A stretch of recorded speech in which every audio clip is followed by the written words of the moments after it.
très heureux aujourd'hui de présenter mes vœux les meilleurs pour cette nouvelle année. D'abord pour la Martinique, singulièrement pour la circonscription nord dont je suis le député, et puis singulièrement pour les Samaritaines et les Samaritains d'ici et d'ailleurs. Alors, en période de vœux, on a pour habitude de faire le bilan de ce qui s'est passé comme action sur la commune. Donc, effectivement, je me réjouis d'avoir pu donner un tel ballon à la ville de Sainte-Marie, puisque tout le monde sait, hein, donc tout le monde voit, les Martiniquais voient, même nos compatriotes de là-bas voient un peu comment la ville de Sainte-Marie évolue à la vitesse grand V. Et je me réjouis puisque dès le départ, lorsque nous sommes arrivés aux responsabilités municipales, nous avions un rêve qui tout de suite s'est transformé en volonté, laquelle volonté s'est transformée en objectif. Et pour atteindre ces objectifs-là, il a fallu mettre en place une organisation. Donc d'abord, une méthode de travail partenarial, c'est-à-dire qu'on travaille avec tout le monde, hein, quelles que soient les collectivités, quelle que soit leur couleur, leur appartenance. Donc nous travaillons avec elles. Et je tiens à les remercier toutes pour leur contribution financière aux droits de la ville de Sainte-Marie. Et puis, il a fallu, pour atteindre ces objectifs-là, mettre une organisation opérationnelle sur le terrain, c'est-à-dire faire en sorte que la ville de Sainte-Marie soit dotée de techniciens et techniciennes qui soient vraiment très opérationnels. Et ce sont ces personnes-là pardon, qui montent des dossiers pour que ceux-ci soient techniquement et financièrement éligibles. Et c'est pour cela que j'ai toujours dit qu'il fallait absolument que notre personnel soit formé pour qu'elle puisse répondre aux attentes et des élus et de la population. Donc, en ayant fait cela, c'est-à-dire en ayant mis en place une méthode partenariale, en ayant en place des techniciens opérationnels, eh bien, tout simplement, nos dossiers sont très bien montés. Et lorsqu'il faut les défendre auprès des institutions, qu'elles soient étatiques, territoriales ou ailleurs, donc forcément, ben, souvent, ceux-ci sont validés tout de suite. Et j'en ai pour exemple le stade de Sainte-Marie qui aujourd'hui est est en pleine construction. Il a fallu quand même mobiliser les 7,8 millions pour son financement, ce qui a été fait. Et je tiens à remercier encore une fois les ex-collectivités de Martinique, que ce soit Conseil général, région, aujourd'hui CTM, les services de l'État, dans le cadre du FEI, Fonds exceptionnel d'investissement, nous avons eu quand même 1,6 million. Donc je tiens à remercier les services de l'État, M. Valls, mais à travers Mme Paul-Angevin, d'une part à l'époque où elle était ministre des Outre-mer, et ensuite Mme Erika Barretch. Nous avons eu dans le cadre du CNDS, le Centre national du développement du sport, 700 000 euros. Donc c'est une enveloppe nationale, mais Sainte-Marie en a bénéficié. Et puis Cap-Nord également, notre collectivité du territoire, qui a accompagné la ville de Sainte-Marie pour pour un montant de 1,5 million. Donc c'est beaucoup d'argent. La ville de Sainte-Marie contribue à 800 000 euros. Donc je crois que lorsque vous appliquez ces méthodes-là, lorsque vous vous organisez ainsi, eh bien, vous arrivez à mobiliser les financements nécessaires pour la réalisation des projets. Et ceci étant, c'est un exemple concret. Et puis aussi, je ne vais pas oublier les logements sociaux, puisque là aussi, depuis 2009, depuis 2008, pardon, nous avons mis en place le plan local d'urbanisme de la ville de Sainte-Marie, le PLU, qui est opposable depuis 2015. Et à partir de cela, nous avons pu signer avec les services de l'État une convention CAFO, convention d'action foncière,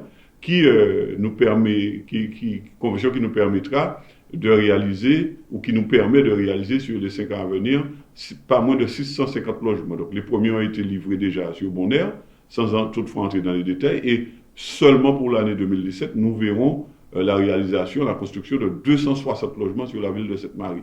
Pas seulement dans les centres-bourgs que nous voulons revisiter, que nous voulons faire un gros travail sur les dents creuses pour redensifier nos centres-bourgs, mais nous voulons aussi aller à l'intérieur des terres, c'est-à-dire dans les quartiers les plus éloignés, que ce soit Mont-des-Esses, Pensuc, Reculé ou Saint-Jacques ou ailleurs.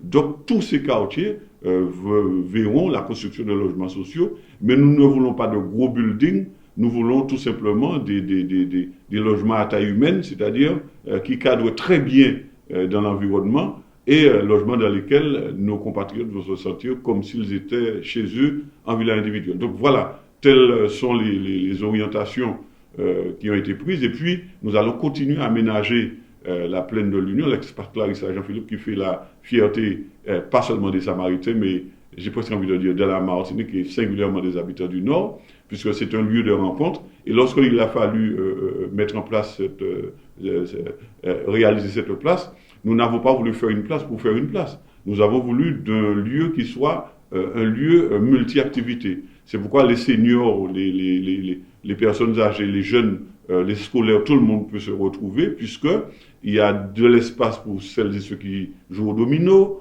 de la pétanque, du basket, du beach soccer. Nous avons un grand kiosque dédié à la culture. Et puis nous avons surtout ce qui fait la fierté de cette place, c'est-à-dire un espace des kiosques dédiés au petit commerce de bouche.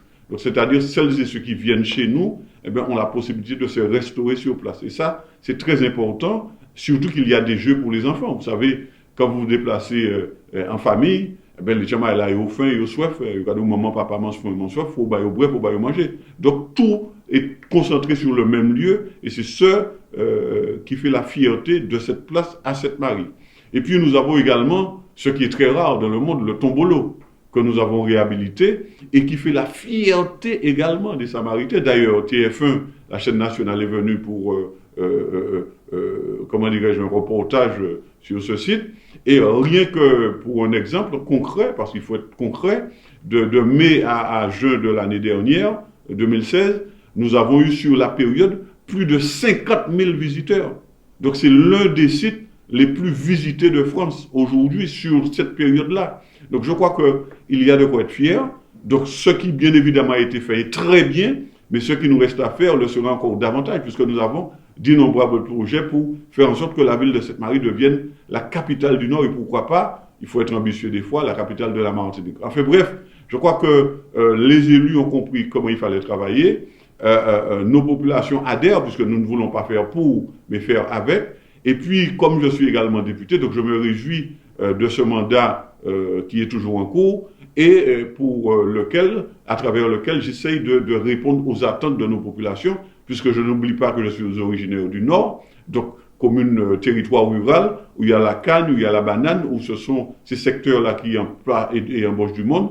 Donc j'essaye de tout faire pour toujours adapter les lois nationales à la réalité martiniquaise. Donc faire en sorte qu'il y ait toujours cette prise en compte de nos territoires et singulièrement de cette circonscription qui nécessite d'être prise en compte, puisqu'elle a été trop oubliée, tant des politiques publiques nationales que locales. Donc aujourd'hui, j'ai toujours tendance à dire que le Nord ne doit pas être la banlieue de la Martinique, et il ne suffit pas de le dire, il faut quand même se battre pour inverser la tendance. Donc je suis très content de tout ce qui s'est passé. J'ai eu à intervenir à l'Assemblée nationale, notamment sur le projet du mariage pour tous. Donc tout le monde connaît, quand bien même je suis de gauche, ma prise de position là-dessus. Donc j'ai été contre, puisque je considère que ce n'était pas la commande que m'avaient passée nos populations martiniquaises, et singulièrement celles du Nord. J'ai dû me battre également pour la fin de vie. Donc là aussi, c'est la tête à la personne. Donc je ne vais pas entrer dans les détails, mais en fait, je me suis battu à chaque fois que cela a été possible, et je me bats encore, puisque le mandat est toujours en cours, pour faire en sorte que cette voix soit entendue et comprise.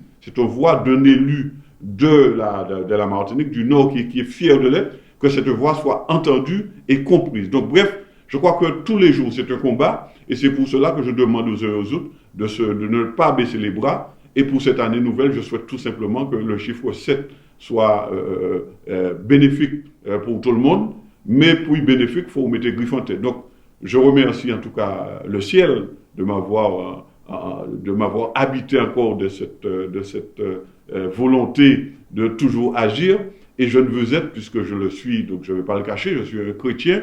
Donc, je souhaite tout simplement que je sois un ouvrier de la moisson pour pouvoir toujours et continuer cette belle mission qui est la nôtre et qui m'a été donnée par la population du Nord, et peut-être prioritairement par les Samaritains qui se sont mobilisés en masse pour quelles que soient les élections.